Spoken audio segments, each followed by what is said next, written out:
connection with theatre and Marlowe. So I'm going to let Margaret tell you a bit about her personal story, but it feels very special that we've had an opportunity for Margaret to perform, as theatre was very important to yourself. And am I right in saying that you were accepted into the Italian Conti School in London, but Margaret's mom said, no, you can't attend. So that was a journey for you, so to be able to be here is really, really heartwarming. So thank you, Margaret. Margaret's going to tell you a bit more about that, and then read a text from Hamlet. Yes, when I was a teenager, the Marlowe Theatre used to be in St Margaret Street in Canterbury.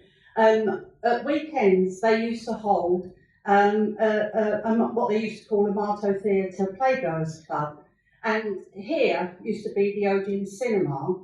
And on Saturday afternoons, we used to hold these, exactly what we were doing at the Pilgrims, these theatre groups. And in return, we used to have to provide refreshments for all the actors that used to appear at Marlowe. So I got to meet a lot of the actors there.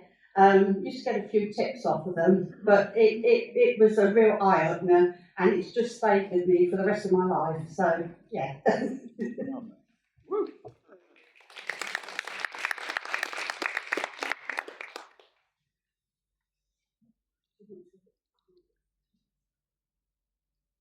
Right, this is Hamlet, Act 3, Scene 1.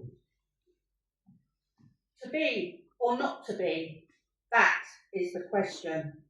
Whether 'tis nobler in the mind to suffer the slings and arrows of outrageous fortune, or to take arms against a sea of troubles, and by opposing end them, to die, to sleep, no more, and by sleep to say we end the heartache and the thousand natural shocks that flesh is heir to. 'Tis a consummation devoutly to be wished, to die, to sleep perchance to dream.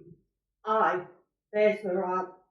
For in that sleep of death, what dreams may come, when we have shuffled off this mortal coil, must give us pause. There's the respect that makes calamity of so long life. For who would bear the whips and scorns of time, the oppressor's wrong, the proud man's contumely, the pangs of desired love, the Lord's delay, the insolence of office, and the spurns that patient merit of the unworthy takes, when he himself might his quietest make, with a bare bodkin, who would Fardos bear, to grunt and sweat under a weary life, but a dread of something after death, the undiscovered country, from whose bourne no traveller returns, puzzles the will, and makes us rather bear those ills we have than fly to others that we know not of.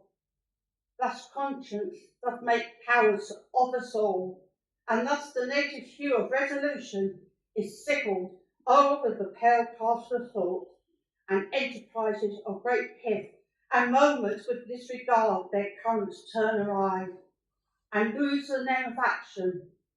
Soft you now, the fair Ophelia, nymph in thy orisons, be all my sins remembered,